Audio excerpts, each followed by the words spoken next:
Hola, ¿qué tal? Soy Alejandro Páez y esta es nuestra clase número 2. En esta clase vamos a hablar de historias. En la clase anterior hablamos de ideas, de qué son, de cómo operamos en ellas para transformarlas y volverlas algo original, si es que eso es posible. En esta clase vamos a hablar de historias y no es una clase sobre cómo escribir historias. Yo realmente creo que ustedes saben escribir y saben contar historias. En esta clase nos queremos enfocar en cuáles son las diferencias entre aquellas que nosotros contamos y esas otras que admiramos porque nos interpelan. Estoy hablando de grandes películas, grandes novelas o obras literarias o incluso obras de teatro. ¿Qué tienen esas historias que son tan poderosas, que las hacen tan poderosas y pueden afectar la realidad, pueden transformar cómo ciertas personas ven el mundo, ¿no? Pueden transformar el mundo? Sí, creemos nosotros que las historias tienen ese poder. Para definir velozmente qué es una historia, vamos a pensar en el paradigma aristotélico, que seguramente ya conocen, que es ese que define que una historia es aquello que tiene principio, desarrollo y desenlace, ¿no? El paradigma de los 3 actos. Ese paradigma, por muy sencillo que parezca, por ahí nos ayuda a visualizar que una historia se trata como justamente de algo que se va transformando, ¿no? Podemos renegar un poco de este paradigma, especialmente porque hemos visto historias donde esos 3 actos no suceden de esa forma, que son invertidos, ¿no? Primero el tercer acto, luego el segundo, luego el primero, o primero el segundo acto, luego el tercero, el primero, etc. Ejemplos de esta película son Irreversible de Gaspar Noé, Pulp Fiction de Quentin Tarantino, por ejemplo. Estos 3 actos también no siempre están presentes. A veces hemos visto historias donde el primer acto no está, no existe. Comienza ya desde la acción, desde el segundo acto, desde el desarrollo mismo. Hemos visto historias también, especialmente cortometrajes, donde el tercer acto no existe, donde la película termina de repente y el espectador debe imaginar la situación final, cómo se desenvolvió todo. Usualmente estos cortometrajes tienen un desarrollo donde sugieren y sugestionan al espectador y ese imaginario final es posible. Ahora bien, ¿para qué sirven estas historias? A mí me gusta mucho una definición que propone la autora de este libro, Ximena Triquel, la doctora Ximena Triquel, ¿no? Este es un libro donde varios autores reflexionan sobre las imágenes en conflicto. Y justamente lo que propone esta autora es que las historias nos sirven a nosotros porque nos generan un efecto de resolución de conflictos. En nuestra vida ordinaria, en nuestro mundo, en el mundo real, lidiamos con 1.000.000 de conflictos, nosotros y los otros, y esos conflictos no siempre tienen resolución. Estoy recordando ahora al filósofo Lyotard, donde se pregunta a sí mismo si las grandes preguntas de la humanidad, las grandes preguntas filosóficas, ese escepticismo que nos lleva a preguntar, tiene fin en algún momento, y se responde a sí mismo que sí, que el fin de las preguntas va a ser el fin de la humanidad, ¿no? Cuando el sol se apague y la Tierra sea inhabitable y ya no haya vida en el sistema solar. Tal vez ahí también suceda la resolución de todos los conflictos. Hasta entonces lo que tenemos son historias. Las historias nos dan esa satisfacción de que no importa lo que suceda con el héroe, no importa qué tan terrible sea su trayecto, al final va a terminar. Ya sea que él obtiene lo que quiere o no, lo que necesita o no, termina. Y nos vamos de la sala con ese efecto, ¿sí? De que esa historia concluyó. Y enfrentamos nuestros problemas pensando que, habiendo aprendido que los conflictos pueden ser concluidos, ¿no? Pueden terminar. Neil Gaiman tiene esta frase muy hermosa que dice que los cuentos de hada lo que nos enseñan no es que los dragones son reales, sino que los dragones pueden ser vencidos, ¿no? Justamente, resolución de conflictos. Ahora bien, para esto están las historias, pero ¿cuáles son sus elementos? ¿Cuáles son los elementos que nosotros vamos a tratar de ver mejor para poder luego evaluar mejor si nuestras historias están teniendo los efectos que nosotros deseamos en el otro?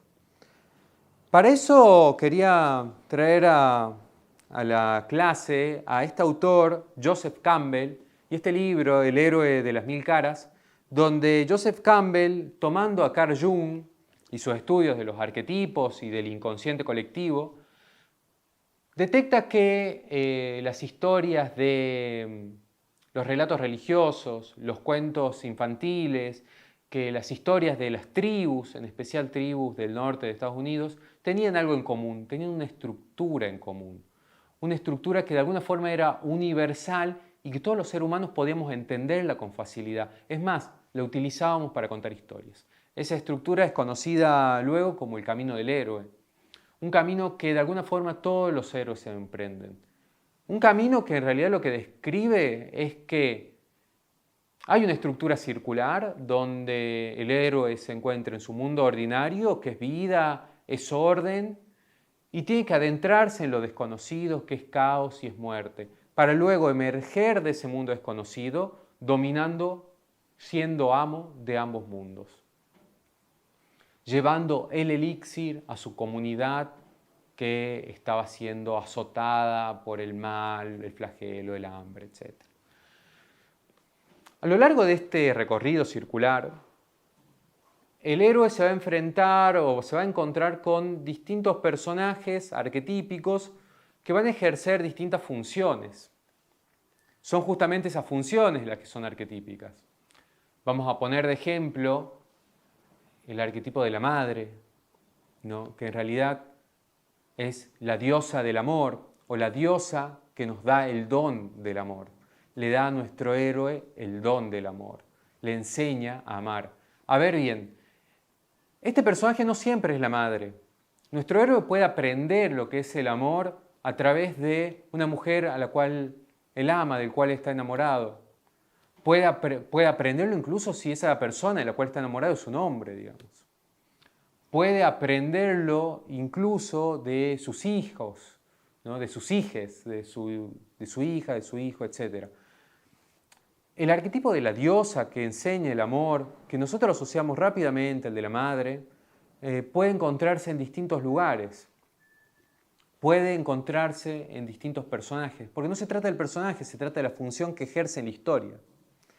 Así como está la madre, está el padre, que es el ogro, el que imparte disciplina, el que traza límites, usualmente límites que tienen que ser superados, ¿no? Carl Jung ya hablaba del arquetipo del padre como un arquetipo que infunda miedo en el niño, pero el cual, una vez que el héroe logra atravesar su historia, logra superar sus miedos, puede llegar a reconciliarse con la figura del padre. Ahora bien, un padre que no necesariamente es el personaje del padre, es una función. Puede encontrarse en distintos elementos, en el hermano mayor, en el jefe de la comunidad, en el jefe de la tribu, etcétera, etcétera, etcétera. Joseph Campbell vio esto y nos enseña a ver las historias tratando de reconocer estos elementos universales.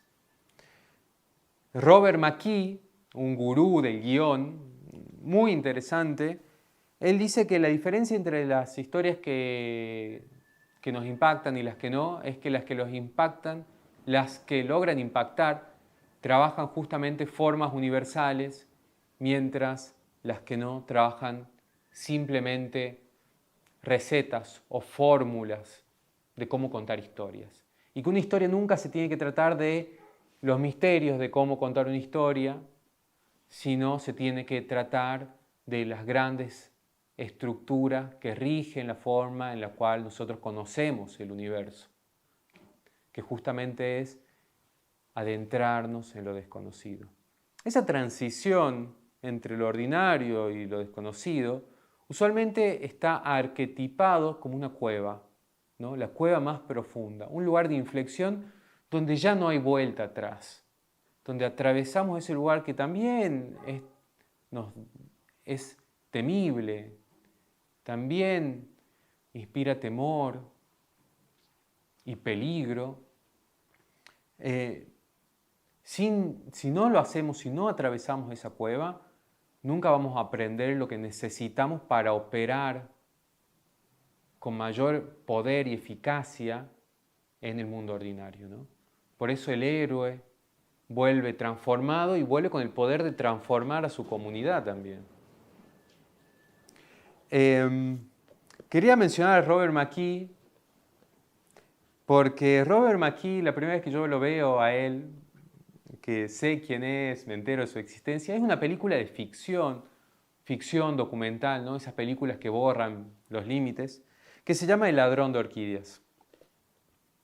El ladrón de orquídeas, que es parte de este libro, que se llama justamente El ladrón de orquídeas, de Susan Orlean, es una no ficción sobre unos ladrones de flores en Florida, Estados Unidos, que justamente robaban orquídeas, que era una flor que crecía en un pantano protegido y que era ilegal robarlas. Ahora bien, como es no ficción, este libro es mitad relatos periodísticos con el estilo de literario, pero son artículos periodísticos, distintos momentos en la vida de estos ladrones. A Charlie Kaufman, uno de los guionistas más importantes, más destacados, más profundos, más agudos del siglo XXI, le dan este libro para que lo adapte a una película. Charlie Kaufman no sabe qué hacer, no sabe cómo convertir esto porque dice esto no es una historia, acá no pasa nada, son simples artículos, ¿cómo hago yo para hacer una película? Y lo que él hace es convertir su periplo de cómo traducir esto en una historia que nos interpele a todos en el mismo guión de la película. Entonces nosotros vamos a ver la película de Spike Jonze, El ladrón de orquídeas, que en inglés se llama Interpretations, y lo que vamos a verlo a Charlie Kaufman tratando de llevar este libro al cine. En una escena donde él ya está muy afligido, no sabe cómo hacerlo, va a un seminario de Robert McKee, donde él está, compartiendo sus saberes con su audiencia, y Charlie Kaufman, interpretado por Nicolas Cage, se levanta y dice, ¿cómo hago yo para contar una historia donde nada sucede? Quiero que en mi historia nada suceda, como en la vida real. Y Robert McKee le dice, como la vida real, o sea que en la vida real nada sucede, que en la vida real no tenemos todos los días historias de gente que mata a personas, de alguien que conscientemente decide hacerle daño a alguien. No leemos en los periódicos cómo una madre abrazó el cuerpo de su hijo en las escaleras de una iglesia mientras moría de hambre y de frío, etcétera, etcétera. Estoy parafraseando, ¿no? Así que no, en la vida real no pasa nada. Déjame decirte que no tenés ni idea de lo que es la vida real, ¿no? Así termina ese pequeño monólogo de Robert McKee en la película. Robert McKee insiste en que debemos escribir pensando en esas formas universales, en esos arquetipos. Yo no insistiría tanto en escribir pensándolos, pero sí tratar de ser conscientes que van a aparecer y que es importante trabajar sobre ellos, porque esos arquetipos son los que más nos van a interpelar. ¿Sí? El arquetipo del héroe, el de la sombra, que es el arquetipo de lo maligno, del miedo, etc., ¿no? Usualmente el villano, el antagonista. debemos trabajar sobre esas formas universales, sobre eso que sabemos que cualquier otro ser humano puede llegar a entender, porque también es parte de su inconsciente. Mi tarea mi actividad para esta clase es buscar fervientemente, enardecidamente la película El ladrón de orquídeas, mirarla y comentarla en este video qué les pareció. Y no mirándola como un espectador, me gustó o no me gustó. Tratando de detectar capas, ¿sí? Niveles, mensajes, sentidos, profundidades, efectos, sensaciones. Cómo aparecen algunas de las figuras arquetípicas de Joseph Campbell, que luego trataremos de mencionar con mayor detenimiento, ¿no? Pero ya sabemos que existe esta del héroe, esta de la sombra, esta de la madre, del padre, del mentor. ¿Cómo aparecen? ¿Cómo es representado el mundo ordinario y el extraordinario? ¿Y en qué momento el protagonista atraviesa esa cueva y deja atrás el mundo ordinario para desenvolverse en lo desconocido? Así que, como actividad, buscar, porque no sé dónde está, en un tiempo estuvo en Netflix, ahora ya no está más, buscar El ladrón de orquídeas y mirarla, ¿sí? Mirarla con ojos de realizador.